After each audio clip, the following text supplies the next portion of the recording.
couple of weeks ago, Reverend Chris asked if I would be willing to do a presentation regarding African spiritual traditions, right, and connection with some of the things we deal with and New Thought. And so when she asked that, I checked within, right? So that was the first thing I did, because sometimes it can be like, oh, I got stuff to do, I don't know, kind of tired, like we have these stories, right? So I checked inside, and I got it, the answer was yes. So I messaged her back, yeah, sure, right? And so then, after that, I just kind of checked inside again, like, what am I presenting on? What is it that I should share, right?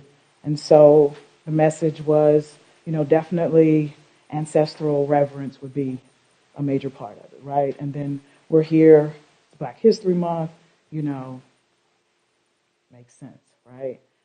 And so the thing about it is,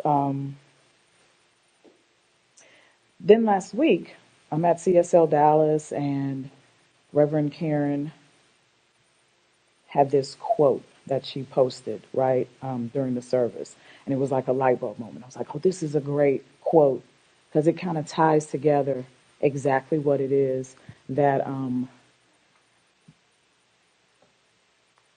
it gives me the verbiage for what it is that I was receiving the messages around, right? And so that quote is this one: I am divinely helped, guarded, and guided. God's intelligence in the midst of us is governing and guiding, counseling and advising, causing us to know what to do under every circumstance and at all times. And I'm like, there you go. Because indigenous people, the first people, the African people who discovered the science of spirit, obviously first, because first to be here, right, understood this. Oh, understood, that's okay. Understood this message, right? I am divinely helped, guarded, and guided. God's intelligence in the midst of us, governing and guiding and counseling and advising and causing us to know what to do under every circumstance at all times. And like again, so it was like that whole thing of me checking in, right? Me checking in. But also, African wisdom tells us that there's many ways to do that, right? So just like we sit in meditation, we do a prayer treatment, some of us chant, all these other rituals that we do, right? That whole thing of connecting with our ancestors, right? Connecting with elevated ancestors known as Orisha in the Yoruba language, having that practice is also a way of having this conduit for that empowered intuition, right? That empowered connection to the divine, that empowered connection to our higher self, that self-empowerment, right? And so having that as a practice has in my life, right, proven that to be true. It's proven to be another way for me to connect with my higher self. And so I just kind of wanted to share that. And so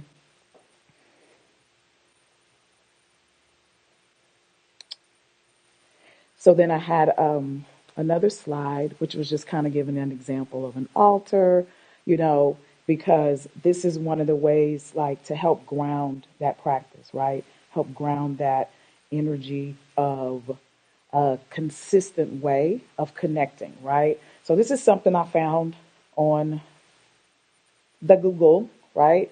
And so, so you can do what you need to do, whatever makes sense for you. There are some basic elements, and if anybody's interested in that, I'd love to talk about it with you. But these are like some basic elements of an altar that, a lot of people would do. There's the food and the, they don't have it on here, but the white flowers and the plant representing the earth, and then there's the fire, and then there's the water. So again, this is just an example. It's not really like what my presentation is about, but it's just an example that you can create your own relationship, right? You can create your own relationship with your ancestors in the recognition that there is no separation, right? In the recognition that everything is infinite, right? In the recognition that spirit never dies, right? Our form may change, right? But that essence of who we are is always there. And then that energy is, again, can be a powerful conduit for tapping in with our highest knowing self. And this is something that all indigenous people have known and have considered. And so that next slide is, okay, it's helping me remember what to say. And so, so I wanted to just tell you guys a story. So my now 22-year-old, cannot believe I'm saying that, but my now, no, ouch, my now 22-year-old, right, when he was about 3 or 4 years old, he was in a Montessori program, right? And so I'm looking at Rainita because she knows exactly which program that was. And so, so he was in this Montessori program, and so the teacher, at this point in time, the teacher that he had, she would at the very last minute, come up with these ideas of things that parents needed to bring the next day, right? And used to really irritate me, right? And so, and it would never be something I had, she'll be like, oh, send a note home, bring 10 juice boxes tomorrow. Like, why would I have that, or whatever, or just, and then I'm kind of and then the different snacky stuff, I can be kind of bougie about my food choices anyway, too. So it's just I don't have that. Okay, lady. And so one day she does this. She sends this note home and she's just I don't know. It was probably juice boxes or something. Right. So the next morning I don't have to, but I chose to follow instructions. Right.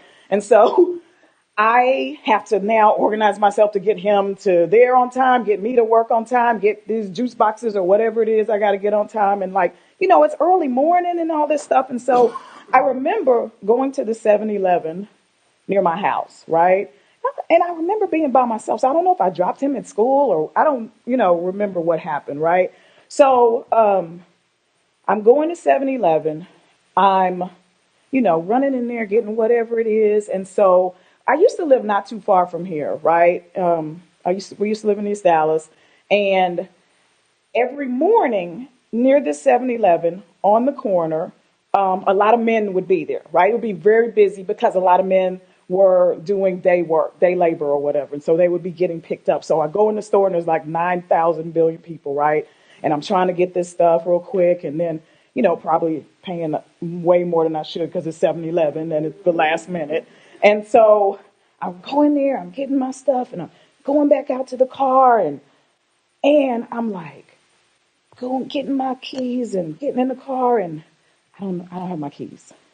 I don't know where my keys are, right? And so I'm oh, I don't have time for this, right? So I'm looking in my purse and I'm thinking, okay, I must have left them in there. I must have left my keys in there. I must have set them down on the counter, when I'm doing the thing. And so then I'm just, I get this thought, so I call on a particular spirit and I'm where are my keys? Okay, I really don't have time for this right now. Where are my keys, right? And so the message comes really clear, look in your purse, right? Which I'm duh, okay, I've looked in my purse. Obviously, that's the first thing I did, and then the keys aren't locked in the car. I checked that next. But because I've learned to not only be open, pay attention, but I've learned to actually follow instructions because it usually doesn't work out when you don't. Okay, that's just a message for y'all. If you don't get anything else from what I say, it usually works out when you follow those instructions, right, from spirit. So I look in my purse, and the keys aren't there because I've already looked. And for some strange reason, there's not a lot of stuff in my purse this day, which is not normal for me. But there's maybe 3 or 4 things. So it's really obvious that my keys are not there. You see what I'm saying? So it's big bag. It's 3 or 4 things. You move it around. The keys aren't hiding anywhere, right? And so I'm the keys are not in here. And so I start walking towards the door, right? The door to 7-Eleven's right there. And then when I start walking towards the door, because I'm like, no, the keys got to be in there. I know the keys are in there, right? And then the message is like, look in your purse. So then I follow instructions again. I'm looking in my purse. I'm like, it's not in my purse, but I'm doing what you tell me to do. And so this happens at least 3 or 4 times. I look in my purse. I try to go back in. I look in my purse. If you know what I'm saying? And so finally, I'm looking in my purse this last time, and the message is so clear. Now, go now, go now. I turn around. I know it's now time to go in the store. As I'm going into the store, a man comes out at that exact moment holding my car keys, right? And so, but he's like, trying to be smooth about it, of course, because he's got my keys, right? And I'm already scared to like leave because I'm like, somebody's going to have my keys. And then if I leave, my car's going to be gone, right? And so I'm like, I'm looking at him like, those are my car keys, right? And he's like, no, like, these are my keys, right? And so there happened to be 2 police officers right here on the, a few feet away on the sidewalk. So I look at the police officer, and I look at him, and I look at the police officer, I'm like, you have a choice. No, I'm like saying to him, like, yeah, I'm about to set it off over here, like, you need to give me my keys, right? And so he does. He was like, he kind of weighs his options and he gives me my keys, right? So there you go, right? There's so many messages in there, but one of the other messages is about what spirit is telling me and why is really none of my business, right? It doesn't have to make sense, right? But we can listen and follow, right? And then one of the ways we can do this, besides the meditation and the other things that we do, getting in close relationship with those energies, those entities, those spirits that are actually here for us, help empower that ability to hear spirit, to get those messages, to tap into that divine, right? And so, interestingly enough, full circle, the same person that's 22 now, last year, and it's kind of coincidence, I guess, the whole key thing, but he loses his keys, right? And it's just like, dude, we don't have time for this. Like the car key is on there. We don't have for his car, we don't have a second set. The house key, he does sound over at CSL Dallas. We got the key, CSL. I'm like, dude, you need to like find these keys, right? And so then I just kind of move on doing whatever it is. And then at some point, he says, I found my keys. And he's not even this person that loses stuff. Like, if y'all that know him, he's very methodical and orderly and, no sudden moves or anything like that. He's just kind of like, so, it's not even like he loses stuff all the time. But it was like, so he tells me he finds his keys and I'm like, oh, thank goodness. Where were your keys? He said they were outside in the garbage. So, apparently he had dropped them in the trash or whatever and then in the house. And then I guess the one day my sons took the trash out, they got in the, in the garbage, and so he goes, they were in the garbage. And I was like, oh my God, how did you figure that out? Did you know? And he said, I asked Granny, where are my keys? Right? And it just was like, to know that he knew that he could rely on that, that he could tap in and that he could receive messages, and, because she's walking with me all day, every day. And I know she is with them. Right. And so he asked her to help him because who the heck would have like gone outside and started digging in the garbage otherwise. And so that was just like an interesting experience. And so, again, tapping into this connection is just like a really powerful way to like tap into the divine, to receive intuitive messages, to empower ourselves. And I feel like it's a very potent ritual that we can add to whatever it is we already do. And then those of us, who really are, because of circumstances, seeking to expand how we align with who we are culturally and historically and all those good things. It's a great way, to do that, to reignite that aspect of who we are, right? Because certain things have been torn from us, ripped from us, and we've kind of forgotten, but there are ways to remember, okay? So that is what I wanted to share about, ancestral reverence and how it really ties into that thing of there's always a way to know, there's always a way to know, and we can listen to things, we can listen to nature, we can look at the ocean, right? We can do all these things that indigenous people have done since the beginning of time to tap in. We can use those as tools too. And then I had another quote that's really kind of like an affirmation that I think is really cool. I am secure in the consciousness that today and every day I shall be guided and guarded and protected, right? And so this knowing that we can always be guided, this knowing that we can always ask, right? When I talk to people, I like to say, stay in the question, stay in the question. You can always ask and request and listen and get still and then follow instructions. Okay. So what I wanted to do was just like, again, you can kind of create, there's basics to ancestor reverence. And then again, depending on, what works for you or what tradition you're dealing with, you have the ability to create what you want to create. But I wanted to use as an example an ancestral prayer that I did when Osunfemi and I were doing an ancestral libation, which is a ritual honoring ancestors. So I wanted to just do that as a collective, right? And I'll start it out. But then also because of Black History Month, I have some helpers, and at some point during the libation, we will call out some of our historical ancestors who represent powerful energies that we would love to really call in and be reminded of and have access to, as far as how they've been change makers, as how they've made a way out of no way, as how they've been light, as how they've been love. Okay.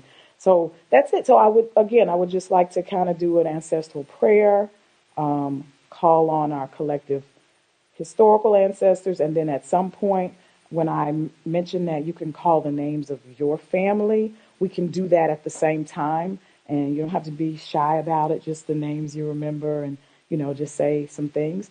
And then we'll just kind of close out with not the service, but close out my part with what would I call that? Like a spiritual, like a old spiritual. Okay?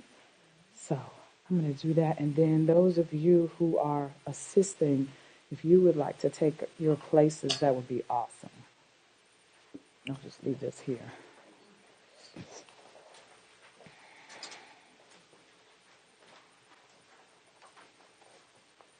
Oh, and then I put y'all's candles right there. Mm-hmm.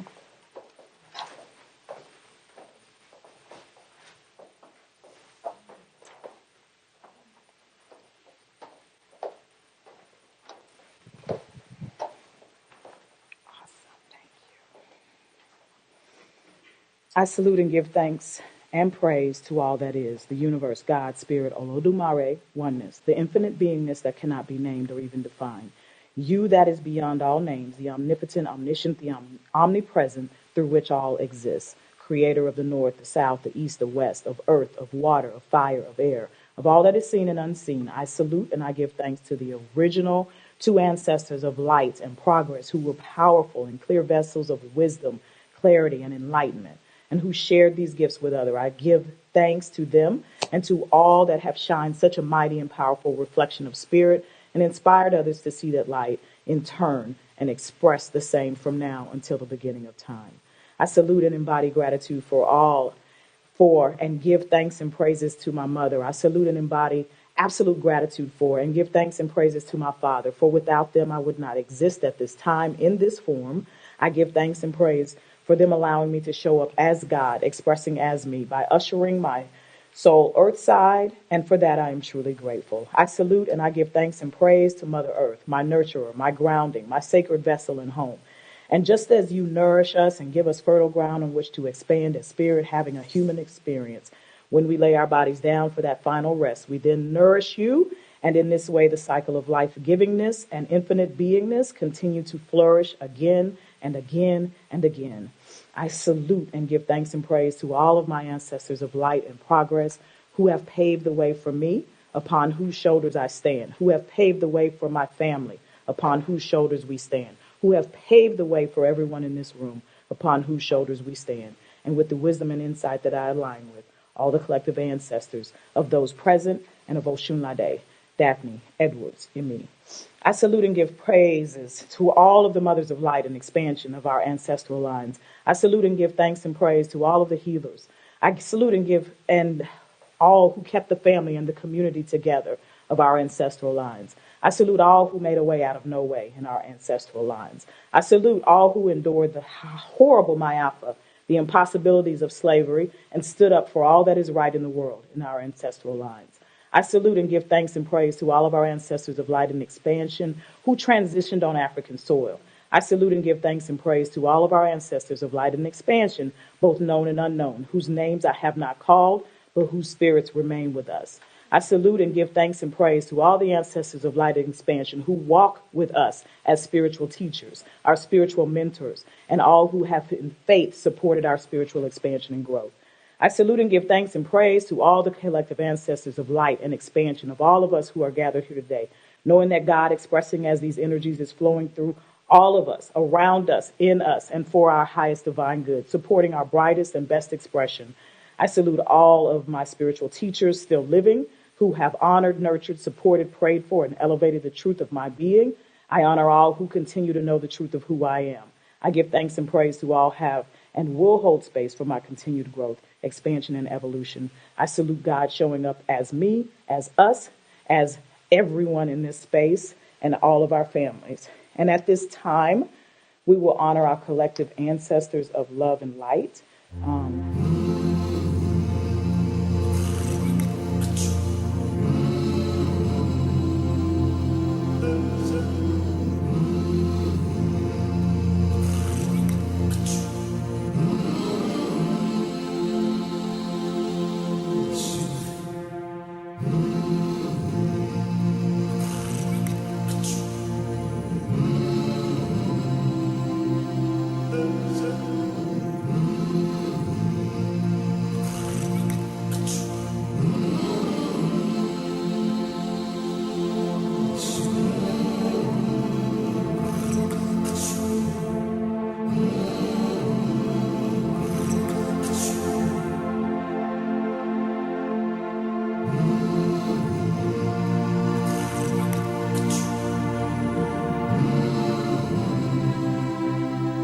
We stand before you, our ancestors, knowing and affirming and proclaiming that we release any and all belief in lack and limitation because limitlessness is all there is.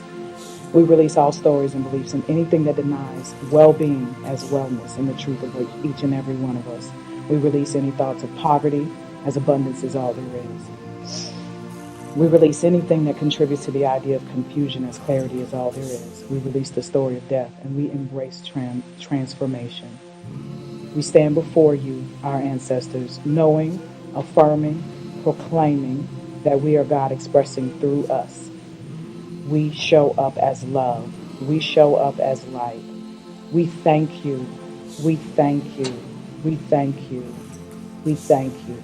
Thank you for today. Thank you for your love. Thank you for your community. Thank you for community. Thank you for home. Thank you for family. Thank you for abundance. Thank you for light. Thank you for clarity. Thank you for joy. Thank you for peace. Thank you. Thank you. Thank you. Ashe. Ashe. And so it is.